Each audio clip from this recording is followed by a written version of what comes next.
What's up, YouTube? So before we get started with this video on Get Up, they're going to be talking about Patrick Beverley and the game he had against LeBron James. So let's see what they have to say about that.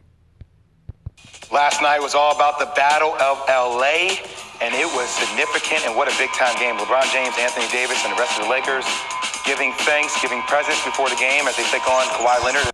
Hold on. So how come they're not starting out with the first quarter or the first half of the game versus starting out the fourth quarter? I mean, everybody wants to see how LeBron James did against Kawhi Leonard. So how come they're not showing us immediately? Let's continue. The Clippers, and fourth quarter, 5 minutes left to play. LeBron finds Davis for the slam. What a big-time play. Lakers up 2. Under 4 minutes left in the fourth. Lou Williams gets his steal, misses the layup, and this was a big-time call set. The Lakers made the call. The refs made the call on the foul. Yeah, it's a foul. That's the bottom line is contest the ball at the top, don't contest the ball at the bottom right there. That's a foul. It's a bad foul, and it made a difference in the game. Doc, what do you think, Doc? 1:15 left to play. Lakers down. LeBron passes the ball. Kentavious Caldwell-Pope, he misses the shot, and who else comes up the rebound but Patrick Beverley, just working and working and working. All I know is probably Michael Jordan and Kobe Bryant, those guys are definitely top running for the GOAT. And I can imagine those guys deferring to anybody else. If you're the true GOAT, you want that ball. You crave that ball at the last seconds of the game, at any point throughout the game. But definitely when you're down and there's a minute left, you definitely want the rock if you are the true GOAT. You're not deferring to anybody else. So let's continue. They're still down, 9 seconds left to go. LeBron has the ball. This is what he's built for. This is the moment he wants. And Patrick Beverley with a big-time steal. They will review the play. The ball was off the left hand of LeBron James. Hold on. So let me get this right. So you have LeBron James. He's called himself the GOAT last year in the barbershop. So LeBron James is what, 6'8", 6'9"? Patrick Beverley is what, 6 foot, 6'1"? So I don't see how a guy that's 6'1" is able to block the shot of a guy that's 6'8", 6'9", and calls himself the GOAT. I just don't see it happen at all. That's all about heart. That is all about heart for Patrick Beverley wanting to get to the rock. I can imagine Michael Jordan getting the ball patted down by a guy that's 6'1". I can imagine Kobe Bryant getting the ball battered down by a guy that's 6'1". That's all about heart, and that tells me a lot about LeBron James. You're going to let a guy that's 6'1" knock the ball out of your hands like that? There's no excuse for that. So let's continue. The Clippers were celebrating. It was a big time win. Let's listen to LeBron James about the Lakers' struggles. Just got to get better. And I said that even during the win streaks, the road streaks. For me, you stay even keeled throughout the whole season, no matter what. When you're a great team, you want to try to, have the mindset of not trying to lose 2 in a row, definitely not trying to lose 3, but, happens. So we need to definitely look at Kyle Kuzma. So Kyle Kuzma had 25 points. He went 8 for 17, 4 for 9 from the three-point, and he had 4 rebounds. He did all that in 27 minutes. So he was the highest scorer for the Lakers. Yes, over LeBron James and over Anthony Davis. A guy coming off the bench, Kyle Kuzma, had more points than LeBron James and Anthony Davis. And LeBron James called himself the GOAT last year, so I have to get on him. I have to. It just doesn't make a sense that a guy is coming off the bench is going to be your leading scorer. I mean, it was so bad. It was to the point that Kyle Kuzma put up 15 points in about 5 minutes. That's how much Kyle Kuzma was killing it. I mean, if it wasn't for Kyle Kuzma, it would have gotten ugly. It would have gotten out of hand or out of claw, if you will. So, I mean, there's just really no excuse for this. And LeBron James talking about we need to get better. No, you need to get better, okay? Again, you call yourself the GOAT, you're going to have all types of scrutiny coming your way because LeBron James didn't get his first bucket until 5:28 in the second quarter. And he didn't break double digits until the third quarter. That's a problem. That's a problem. So let's continue. Yes, the Lakers' defense was not that great, but the intangibles are what makes a difference in the ballgame. Patrick Beverley brings that to the table each and every night, in each and every possession. First off, he's just active. He's everywhere with the basketball. As the play develops, you're going to see a little down screen, and the guy to focus on in this play is JaVale McGee. He does a good job of showing out on the screen what you want him to do. He shows out on the screen. Paul George has the ball. Now, as Paul George drives, look how much attention he attracts. 1, 2, 3. All these eyes are focused on Paul George. Paul George is going to see this. He's going to quick out to Patrick Beverley.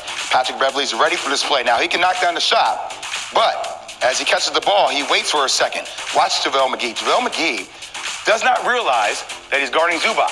He thinks he's trying to guard Paul George. He runs out to guard Paul George, and that's where the vision of Patrick Beverley comes into play. 4 assists last night, sees right over the top, lets the play settle down, gets a dunk. These are little plays that make the difference in the ball game. Seth Greenberg, get in here with me so we can describe and break down this. So let's get back to Patrick Beverley and the great job he did last night, particularly on defense. So here's Patrick Beverley's point on his stats. So he had 8 points. He went 3 for 7, 1 for 3 from the 3-point, 9 rebounds, and 4 assists. Now, that doesn't tell the whole tale of the story for Patrick Beverley. I mean, this guy absolutely locked down LeBron James. I mean, it was pathetic. And as you saw, if the only thing he did was block LeBron James' 3-point shot, that would have been enough for me. But he did more than that. And again, I just cannot let it go that a guy that's 6'8", 6'9", 260 is getting your shot blocked by a guy that's 6 foot, 6'1". I mean, it just doesn't make any type of sense. You want to show young kids about heart, and it doesn't matter how big you are, and it's the fight in the dog. You need to look at that play with Patrick Beverley and LeBron James. I mean, that is all about heart. Again, I can't imagine Michael Jordan getting his shot swatted away by a guy that's 6'1". I can't imagine Kobe Bryant getting the ball swatted away by a guy that's 6'1". I mean, that's all about heart and determination, and there's absolutely no excuse for it. So let's continue. Last play of what we see. See, this is the first thing I see, Seth. When there's a switch, this is the matchup you want. Montrezl Harrell is probably not quick enough laterally to guard the likes of LeBron James. Plus, he has him in the middle of the floor to operate. And the middle of the floor is so important because now those 2 wings have got to stay home. He's got space to attack. Now, LeBron is just trying to waste time, Seth. Trying to waste time. I don't know why he just doesn't hold the ball out here, but Alex Caruso runs and sets a screen. I don't know why. This is the matchup that you want, but when he does this, now they switch. Now you have Patrick Beverley on you. Throws it, gets it back. Now look at that, Seth. Look where Patrick Beverley. I mean, look at that right there. You want to talk about a mismatch? Oh, my God. That's a dream right there. Michael Jordan would be drooling right now. Oh, you got Patrick Beverley on me? Kobe Bryant would be drooling right now. You got Patrick Beverley on me? Oh, my God. You got Kevin Durant would be like, oh, my God, you got Patrick Beverley? Well, maybe not Kevin Durant, because Kevin Durant had a little bit of trouble with Patrick Beverley last year, but he cleaned it up towards the end. But what I'm trying to say is there was no excuse to have LeBron James had the type of trouble he had with the guy that is 6'1". And just the fact that he's being guarded by Patrick Beverley, I would be offended. I would be offended if I was LeBron James. And I'd be offended to watch film like, wait a minute, they think so little of me that they're going to put a guy on me that's 6'1"? You got to be kidding me. So I don't know. Let's continue. Yes. And that's exactly who the Clippers are, and that's who Patrick Beverley is. You talk about the best defender on the other team's best player. That's the matchup you want if you're the Clippers. And that's the difference between the Clippers and the Lakers. This dude right here, he's got some dog in him. Now you're down 3, 8.1 seconds left. Everybody in the world knows you need to shoot a 3-point shot here. But here's the thing, when you have to shoot a 3-point shot, you have to bring the ball back down to gain momentum to rise up, and you're bringing the ball right to the hands of Patrick Beverley. LeBron James still scoping, and that's where he brings the ball down. Look where the ball's centered, Seth. I mean, he's trying to bring it away from Patrick Beverley, but he's bringing it right to his pocket. Right into his shooting pocket, and Patrick Beverley's ability to have his hands above the basketball. When your hands are above the ball, you can contest shots, you can deflect balls, and that's exactly what he does. Just gets a hand on it, and as you can see, the ball goes out of bounds. And these are the type of plays, Seth, that Patrick Beverley. I'm sorry, I don't mean to stop, but that's right there. Again, that's something to show the kids about. It doesn't matter how big and strong you are. It's all about your heart. All about your heart. There you have 6'1" going up against a 6'8", 6'9" guy and beating him. I mean, that's, you talk about hustle, you talk about the fight in the dog, you talk about the want, the will. Right there, LeBron James should be embarrassed. I mean, he should be absolutely embarrassed. Just the fact that he's being guarded by Beverley. But to have that happen, and you want to be a closer, you say you're the ultimate closer, you call yourself the GOAT, that is not GOAT-like behavior right there. I mean, having a guy swat your shot that's 6'1", and you're 6'8", 6'9", that is not GOAT-like behavior. So let's continue. Makes for the Clippers each and every night. It makes them so special. That's what's the difference between the Clippers and the Lakers, the toughness of Beverley and Harrell. And that's how the Clippers are winning the battle.